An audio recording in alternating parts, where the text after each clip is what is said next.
going to be good amount of efforts which are going to be put, whereby we need to create into affordable sensors, inexpensive cameras, and it's going to change the way the technology is going to happen. So how to build this capability? I think we saw many examples of drones flying, taking imagery, converting into agronomist advisory, but scaling down is going to be the key for our farms, and building our capability to scale down this technology available to our usage is going to be important, considering our average field sizes, average farm sizes. So the capability to scale down these technologies for usage of our farmers, usage of small field sizes is also going to be the key. And for all these things, we are going to need to upgrade our capabilities. There are going to be three aspects I want to end upon by saying that we need to develop upon. One is physical infrastructure for the digital economy. One is creating a broadband network. We introduce having a reliable power source. It's also going to be very important. Going to be make available data services, data servers going to be very essential. We introduce telematics. It needs a mobile chip. So which service provider will give you that? Whether to go to Vodafone, whether to go for BSNL, which part of the field it will cover, or the signal will drop in the middle of the field. I think that's going to be the challenges to build our capability of our infrastructure. The second important part is skill upgradation of our specialist roles. We'll need specialist equipment operators. The kind of tractor operators we have, I think, are going to change, and I think Satyendra made a very important point that still now they had only 2 job roles for skilling. I think with this kind of interventions, we need much more, and we need to have a specialist equipment operators, the new trainings for them. Second, how do we build the skills in agronomy? We see all amount of optical interventions coming in, drones flying, taking imagery, how to interpret it. Do we have the skills with our agronomists to interpret the data and make sure that they're able to interpret and give us right solutions, as we saw in Israel presentation here. So that's going to be the critical thing, that how do we build it. Precision equipment technicians. As the machines are going to be more and more loaded with computers, electronics, and electricals, I think the software and hardware problems are going to create breakdowns than the mechanical parts. And our ability to have an infrastructure across a rural network to make this work is going to be also key. And last aspect is also about the right policy. While we need to make sure that we have to subvent it, we need to make sure we don't have to wait for it. But let me give you an example. If you have to fly drones today, there is no policy framework to fly drones. But then there is a solution to it. Somebody has created a creativity, and there is a camera which can be fitted on a tractor to take an optical imagery, and we could work out that way. So these are the kind of things which we are going to now work upon it, build our capabilities in these 3 areas. And I'm sure with this we are going to take forward and bring all the things which we heard today. It's going to be a reality as we look at Indian agriculture and take it forward. Thank you. Thank you. Thank you, Harish, for those insights. Ravi, would you like to speak from here? Yeah. Okay. Your inputs, you've been mentioned a few times on your innovations and activities in this domain. Your comments? Yeah, I've got a warning signal from the moderator, so I'll keep it very, very crisp. It was a generous warning signal. So please don't be too swift. Okay, so what I'm going to do is I'm really not going to give any kind of theory. I'll just give you 3 or 4 points of what we have learned in the area of skilling, and basically in the farm mechanization area which we represent. Okay, let me start with the first example. Some years ago, when we moved from being, in one of my earlier assignments, we moved from being a tractor manufacturer and we got into the harvesting business. And so, thinking that we knew everything about the business and skilling people, we didn't focus too much on that piece.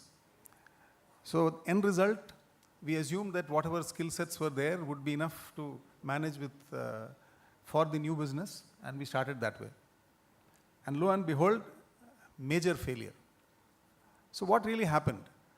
We thought we will go into a village, there will be a person who will need to operate a harvester, therefore teach him how to do that, get out and assume everything else would be okay. And horror of horrors, that didn't happen. So earlier the practice was that there would be somebody from Punjab who would come, operate the harvester, go back season by season and provide all the technical input for that. Our man was trained, we assumed he would do everything right and we left. Came the third season and we find that the man from Punjab was back. And he was continuously operating this equipment and also servicing it. So natural question that why did this happen, despite all the good intentions? We delved a lot into the whole thing. Was it that he didn't have the right kind of skill level, or was it that he didn't have the right kind of aptitude, and so on and so forth? And guess what? The answer was in two ways. And the first and foremost answer was that there are social issues which make it mandatory for this gentleman who is driving that harvester to leave the harvester midway and go back home. What could be one of the reasons? Death in the neighbor's family. Socially, this gentleman is supposed to attend that, and harvesting can take a back seat. Look at it the other way. The person who comes in from the north, he is there to get his business, do his job and leave. And so a simple thing like that made us think that, okay, when you have provided the skill sets, you have provided all that is necessary for him to operate, but what you didn't understand was that what are those social issues which are sometimes coming in the way of efficiency. Second, we delved a little deeper. We said, okay, what is the reason for this? Okay, this is one reason, good, we know it, we'll take some action. We realized that the capability, because of the lack of experience, to sustain the working for a period of maybe 18 hours or 20 hours a day was something which was not there. Whereas the people who were experienced could run the machine for almost 24 hours. So in a short window, if you have a window of 30 days, every hour counts. So if your machine is down because you don't have an operator who's capable of handling it, then you have a problem.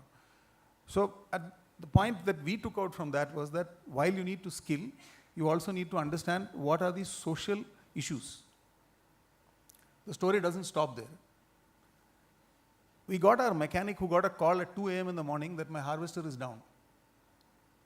General reaction of the mechanic was, I'll come and attend to you tomorrow. He was a tractor mechanic, so I assumed that everything works like that. The tractor can wait for repairs till the next day. And that was his natural reaction. The harvester operator was fuming, and he came after him with a stick, as you know, because he's short on time, he's got to harvest and he has to get out quickly. So the learning that we got was that we actually brought in a person from Punjab to not teach them how to work, but also to teach them that there is a culture that when you get a call at 2 in the morning, even if it's the coldest night, 2:15 you have to be there. So that is also part of skilling. In the sense, you know how to do it, you know how to repair it, but if you don't have the culture so that's really the difference between a plant which can stop in the night versus a continuous process operation.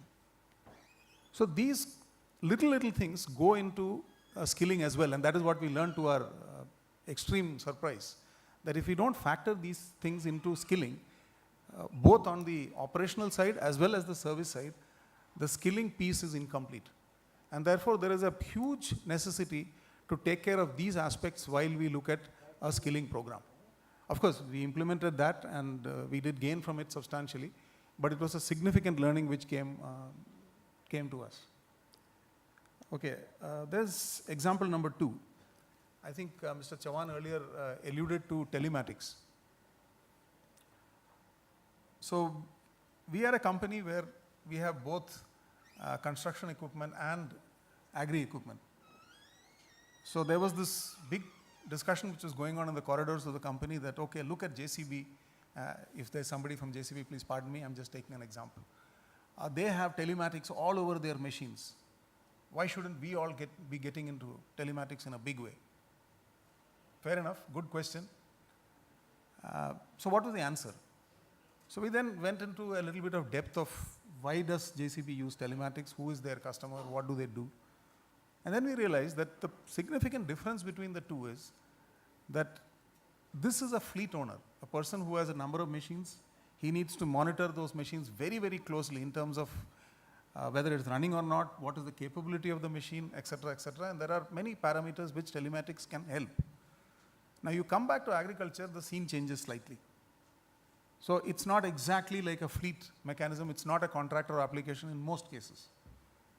And therefore the thought was that, okay, let's hold on for some time, and when the time is ripe, we will get in. Then we had the big disruption which happened, which the gentleman to my right is probably responsible. We had this great disruptive action where we say that now we will have hiring centers. So the fact is we've come back one circle, and probably agriculture will go the way construction went. So what is a decision of not to go into something will now not be possible, because we also do some level of custom hiring, and therefore we have realized that a skill of that level is a mandatory skill that we require if we want to be successful even in something which was not so necessary a few years ago. So the point I'm trying to make is that while at some point you might think that skilling of a particular set may or may not be important, things can change very rapidly, and something which is dumped at some point can become critical at some other point. And therefore, looking a few years ahead, before taking a decision on what kind of skilling to take up, was the learning we had. And therefore, I thought it might be good to share it with you. Having said that, there have been a lot of cases where technology has been used, and even in very low margin businesses. I'm sure there are a lot of you who are in the drip irrigation business here. It's not a very high margin kind of a business. But yet, if you want to get a contour right, you still will use GPS to get your maps and then put your tape the way you want. And that's a value add which a customer, even in a business like that, is willing to pay as long as the value is there and because it is there. Now, if you have a drone, which Mr. Chavan again alluded to earlier, and if it is doing an application like spraying, for example, the mechanized spraying today is only 1% in the country. But if this application can help you to do that without exposing the farmer to all the other risks which are associated with pesticides, then you have a winning case. There's value. So I'm just giving you two examples of how these kind of adoption of technology will happen, skilling will happen post that, when there is value to be had. And customers are willing to pay for that skill set. Now, for example, if we were going to teach a farmer how to use the GPS and take a map for the field, for a drip, he was willing. And he was saying that, okay, if you train me how to do that, I'm willing to pay you for the training. So the point is that these are things which will, some part of the technology which we understand, which will go that way, are the ones that we need to go after to make it successful, and therefore look at skill sets for others which will come afterwards, so that people realize that skilling is an important task, as seen in one or two examples, which will become mandatory in the future too. I think the experience that we have, I mean, I'm sure it's very limited, there are a lot of eminent people sitting here who know probably more than we do, is that we have found that there is a lot of skepticism when you start these discussions on skilling. Technologies, of course, take some time to adapt, obviously, I'm sure all of you know, but we have found that a lot of patience is required in this area, and there have to be some people who become good at some of these skills to be able to really demonstrate these skills to the other people. This is a very big learning that we have had. So until the person who's actually training somebody knows exactly what he has to do and has got a complete understanding of that subject, he's not consistent and people don't tend to take him seriously. It's a slow process, and what we have also learned is this is something which is never static. A set of skills which you learn, you have to keep adding on it as you go along, as business models change quickly, and therefore it's a continuous process for anybody who's getting into this process of skilling. That's at least the learning that we've had so far. I think finally, to close, my thought is that it's kind of, when does that tipping point happen? We believe that adoption of technologies will happen when there is a significant either a reduction in labor as far as we are concerned for mechanization, We think that's going to be a very big driver. And therefore, the question really is that will you skill before the tipping point happens, or will you wait for the tipping point to happen before you start skilling? That is something which we have not cracked. If somebody of you has an answer, please tell me. Thank you. Yeah, if somebody has that answer, it's probably the billion-dollar answer. But just before I hand over to Vijay, two thoughts on the agri-mech side. The first one is, if we were talking about agriculture as a factory, why is it that certain resources can only be used in daylight hours, right? For example, particularly in custom hiring centers which belong to the government, it's not even daylight hours. It starts at 11 and ends at 3. So 4.5 hours capacity utilization.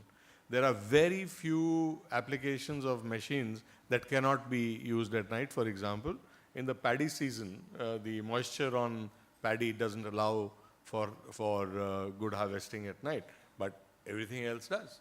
So the central point is raising capacity utilization by thinking about, okay, how do you run a plane? Not by the same pilot all the time. 2 flights later, pilots change, right? So the scale of skilling, so to speak. And the second point I want to make here is, Satyendra, you talked about statistics and so on. I referred to so many million.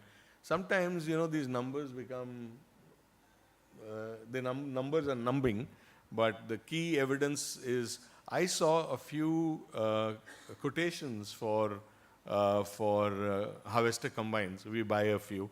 We have a fleet of 30 of them. And the quotation actually said, one paragraph is, that if you buy our machine, along with the machines comes the operating team, and it will be with you for 1 year, extendable for another 6 months, as a precondition for the purchase of that machine from that vendor.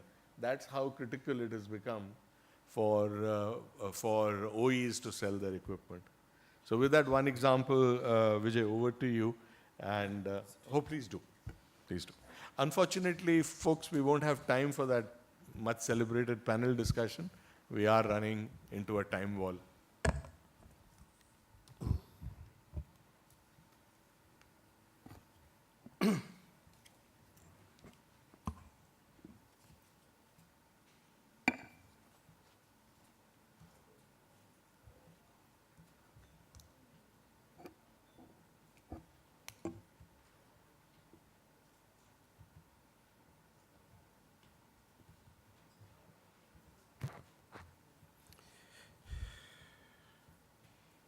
With farmers.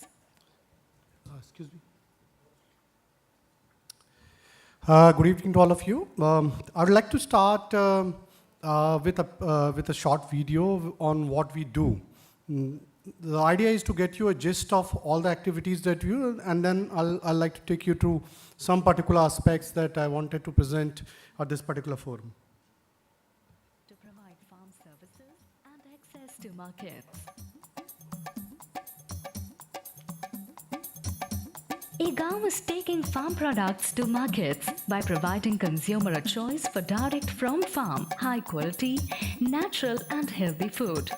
Through its unique farm to fork value chain, farmers not only get good purchase price at farm gate, but also gets a share in end sale price as a bonus directly in their bank accounts. Our vision is connecting farmers village by village across the world. eGov provides farm advisory for the entire crop cycle to farmers, from land preparation and seed treatment to harvesting. Welcome to eGov's Farm Advisory Services. என்னோட பேர் சம்பந்தம். நல்ல அதிக லாபத்தை பண்றதுக்கு இந்த one form புடித்தல எனக்கு ரொம்ப மிக யூஸ்ஃபுல்லா இருக்கு. Take 20 liters water in a bucket and put seeds along with. मेरा नाम गोविंद प्रसाद मलगाम है। मैं ग्राम पनियतारा का रहने वाला हूँ। मंडला जिला है मेरा, और मैं 1 एकड़ में चने की खेती करा। चने में थोड़ी सी पानी डाले था सर। इसके बाद उसको जो राइजोबियम था, कल्चर था, उसको उसमें छिड़क के पूरे हाथ से घस दिए थे, बराबर कर दिए। इससे मैं कुछ फर्क समझ में आया है। अभी पेड़ पौधे तो अच्छी हैं अभी चने की। Mix 600 gram rhizobium culture and 600 gram phosphobacteria. Spread the seeds in shade to dry for 24 hours. Very soon, eGao's farm advisory services would be available on television in your set-top box. eGao's team and business associates at farm level work with farmer producer organizations to organize farmers and grain aggregators to streamline post-harvest value chain for enabling access of farm produce to markets.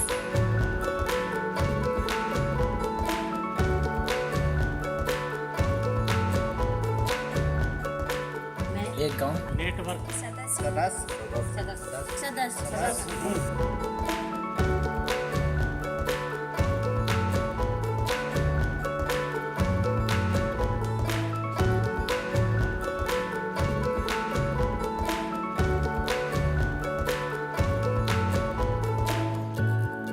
Become a member farmer of eGao, One Village, One World Network.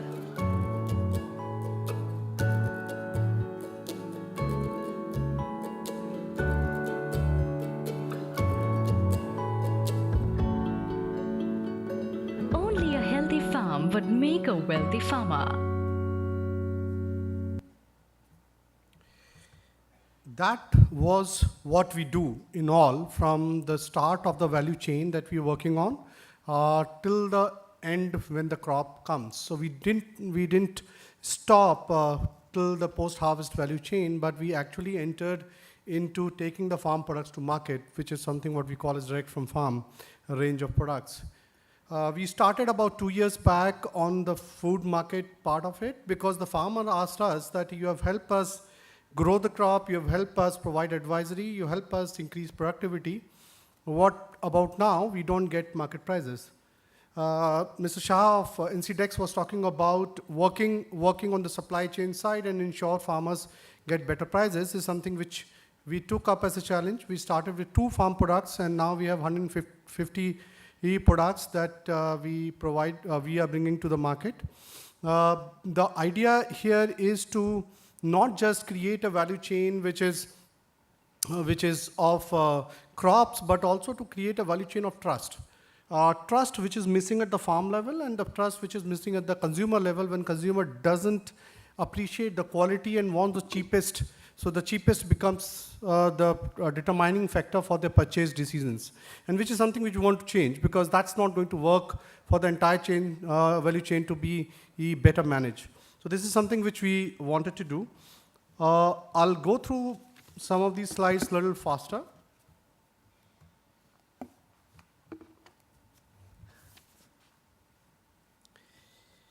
The context that we have is pretty large one. We have huge number of farmer population, of which most are marginal. Somebody said that we have 1 hectare of land per acre, but to an average land holding, which is reduced actually to 0.7 hectares as per NSSO, which actually supports a very small part of total farmer household income, which as per NSSO again is around 39% as of now, reduced from 70% back when agriculture, the green revolution started. So what we wanted to do and we started doing was to connect the agri supply chain. 9 years back, we started with our work with a focus on providing farmers advisory. eGao is primarily a technology company focusing on using information technology to connect to the markets. Over a period of time when we started working on it, we worked very, very extensively with farmers, improvised our technologies, improved it. Many of the things that you heard Jacob and Danny and other people talked about, we have started actually doing in our work. We use a lot of data at farm level for site-specific soil nutrition management. We built algorithm which calculates nutrient specification required for a land crop in a particular geographic region. We provide dosages-based alerts on the farmers, again in local language. Some of those screenshots you saw in the messages there.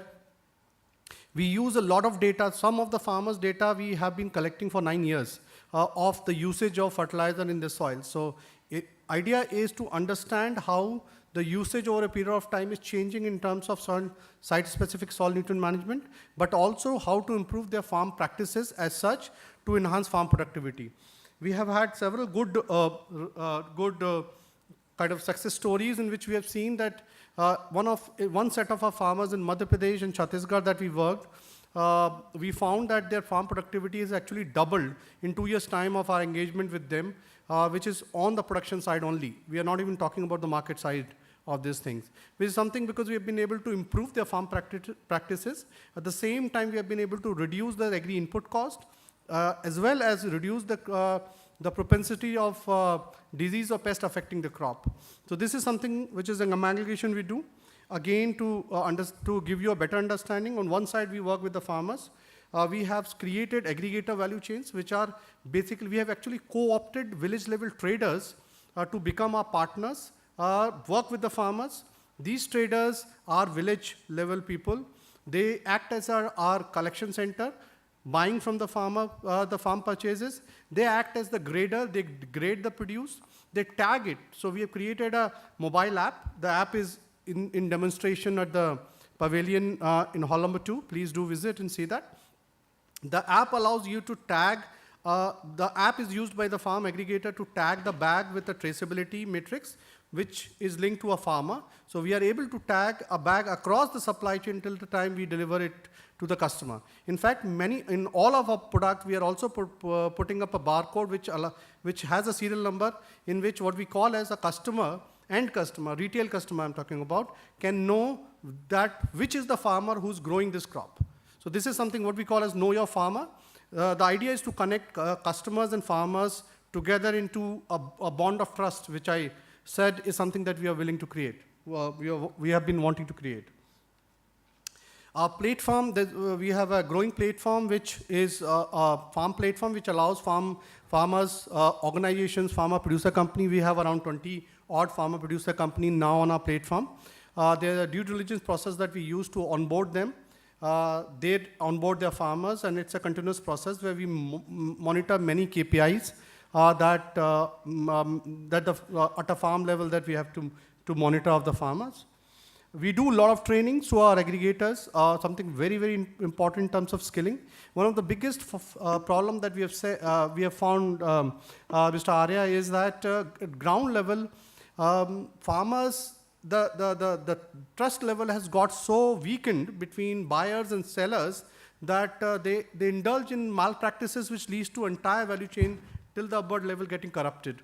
There's a requirement to do a lot of training at that level of where people should be able to do grading and sorting and probably get a better market price than the normal market price. And we have actually done and proven that to many of our farmers, that if you do grading at your level and then bring at our center, it will be better for you. You'll be actually getting a better price than what you usually do, mixing mud and water and many other things when you're about to sell the produce. In our marketplace approach, we are working on multiple levels. We are working online. We have an app. Plus, we work on stores. We have connected many stores in NCR region. We'll be soon in Chennai, Bangalore, and other places on many other stores.